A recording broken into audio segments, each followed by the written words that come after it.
We've all heard about the tragedy of Air India Flight 182, a heartbreaking disaster that shook us to our core. But today, I'm not diving into that story. Instead, I'm taking you back to January 15th, 2009, to a moment that felt like it was ripped from a blockbuster movie, a day when a plane lost both engines midair, carrying 155 souls, yet somehow, every single person survived.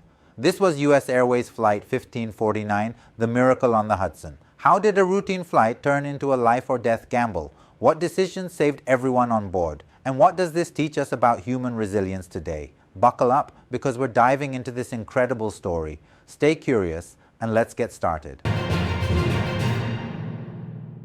It was a freezing afternoon in New York City, January 15th, 2009. At LaGuardia Airport, US Airways Flight 1549, an Airbus A320 sat on the tarmac ready for a routine trip to Charlotte, North Carolina. On board were 150 passengers and 5 crew members, led by Captain Chesley Sully Sullenberger, a 57-year-old pilot with over 19,000 flight hours. The New York Times called him a master of precision, a guy who'd flown everything from F-4 Phantom jets in the Air Force to commercial airliners. Next to him was First Officer Jeff Skiles, 49, with thousands of hours on the A320. They ran through their checklists. The cabin hummed with passengers settling in, some flipping through magazines, others glancing at the Manhattan skyline.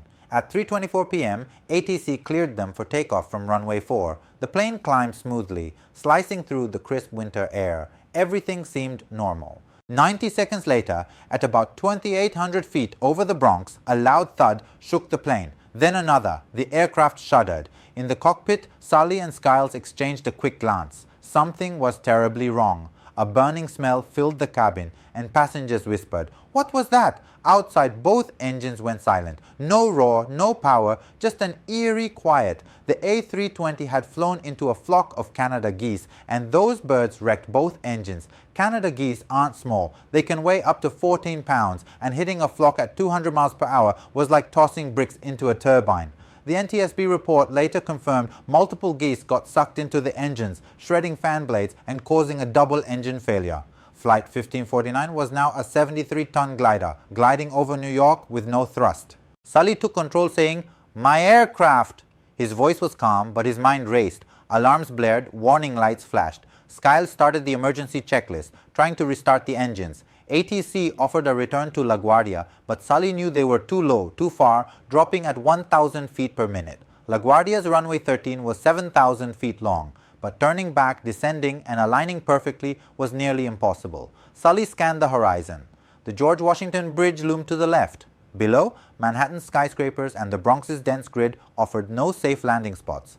Teterboro Airport in New Jersey, 7 miles away, was another option. ATC suggested runway 1, but Sully calculated the glide ratio, 17 feet forward for every foot down. At 2,000 feet and falling, they couldn't make it. "We're going to be in the Hudson," he told ATC, his voice steady but urgent. A river landing? It sounded insane. The A320 wasn't built for water. The Hudson was 41 degrees, freezing enough to kill survivors from hypothermia if they didn't get out fast. A bad angle or too much speed could flip the plane or break it apart. But the river was wide, mostly clear of boats, and long enough to act as a runway, if Sully could nail it. At 3:27 p.m., 3 minutes after the bird strike, Sully's voice came over the intercom. "This is the captain. Brace for impact." Passengers gasped. Some prayed, others clutched their seats. Flight attendants shouted, "Heads down, stay down." Skiles worked the checklist, activating the ditching switch to seal vents and slow flooding. Sully kept the nose up, holding a glide speed of 130 knots, aiming for a spot near the Intrepid Museum where ferries could reach them quickly. The Hudson loomed closer, a gray ribbon between Manhattan and New Jersey. Sully had to hit the perfect descent angle. Too steep, and they'd crash. Too shallow, and they'd overshoot into buildings. The A320's fly-by-wire system helped stabilize the plane, but Sully's decades of experience guided every move.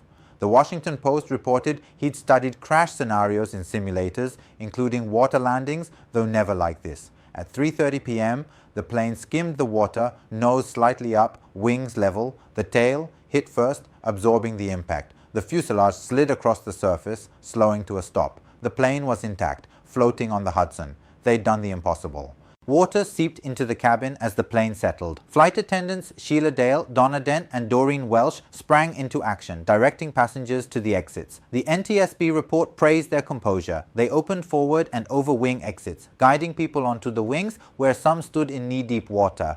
2 life rafts inflated, but rear exits were underwater, trapping some passengers briefly. On the river, New York's ferry captains, like Vincent Lombardi of NY Waterway, saw the plane hit and raced to help. The New York Times reported on January 16, 2009, that the first ferry arrived within 4 minutes, pulling people from wings and rafts. Coast Guard boats, NYPD divers, and paramedics joined in, battling the cold. By 4:30 p.m., all 155 people were safe. Injuries were minor, mostly hypothermia and cuts. Not one life was lost. Sully's calm, Skiles' teamwork, and ATC's quick response turned disaster into triumph. Tenerife's lessons birthed crew resource management, CRM, emphasizing clear communication and shared workload, principles Sully and Skiles used to perfection.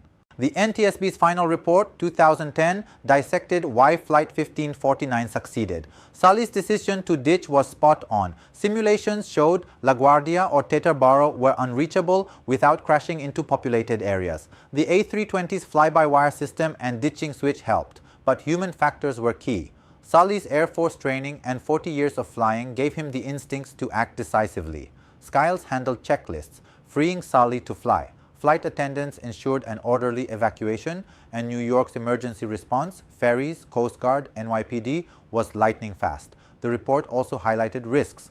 Bird strikes like the one that downed Flight 1549 happen 13,000 times a year in the U.S., per FAA data. Engines are tested for bird impacts, but a flock can overwhelm them.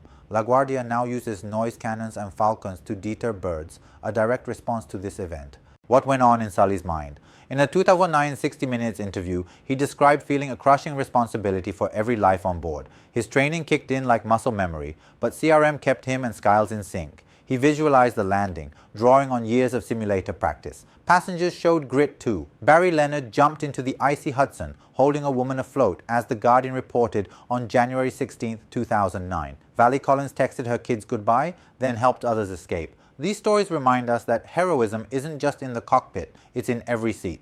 Today, the miracle on the Hudson resonates. It's a testament to how preparation, teamwork, and quick thinking can defy the odds. Bird strikes remain a challenge. Airports worldwide now invest in radar and wildlife management, but risks persist. The A320 from Flight 1549 sits in the Carolinas Aviation Museum, a reminder of what's possible when humans rise to the moment. Sully's story inspires pilots, engineers, and everyday people to stay sharp, stay calm, and trust their training. What does this teach us? That even when the engines fail, the human spirit can soar. This story took hours of research to get right, digging through NTSB reports, news archives, and interviews to bring you every detail. If you love this deep dive, hit that like button, subscribe to NextGen Now, and share it with a friend who's curious like you. I'm Kundan Yashputra, and I'll see you in the next one. Stay curious.